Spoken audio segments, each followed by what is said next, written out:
afternoon. We risk stagnation coming up ahead now in your meetings with the finance minister. Over the past several years, working together with my finance minister colleagues around the world, we've overcome the worst economic crisis since the Great Depression. And in the process, we've stabilized the global economic system and put the global economy back on a track for growth. I've stressed the importance of strong, sustainable, balanced, and inclusive global growth so that the benefits of that growth are shared more broadly within each of our countries and throughout the world. When I became Treasury Secretary almost 4 years ago, there was a pretty heated debate about austerity versus growth. And today we're seeing a much different approach. You look in the last 6 months and you can see that we've had strong communications on using all policy tools. But you also see the actions that governments have taken. From China to Canada to Japan and South Korea to Europe, you're seeing more willingness to use fiscal space.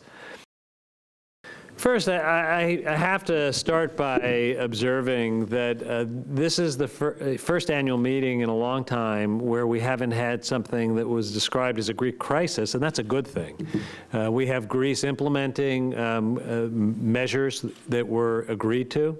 It has all the parties engaged in a conversation about how to go forward and implement the terms of the May agreement.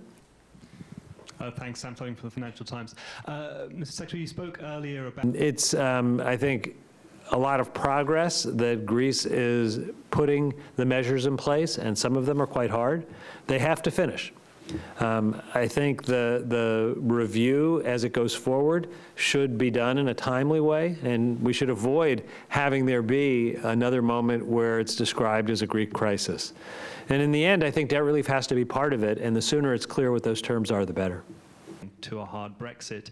The UK has in the past been a major exponent of globalization.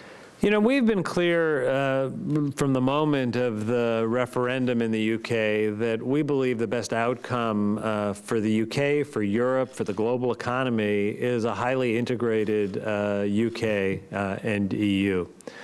You know, the President, when he was at the NATO meetings, myself, the following week, going to a number of European capitals, made a strong case for parties to remain in an amicable discussion in pursuit of a highly integrated outcome.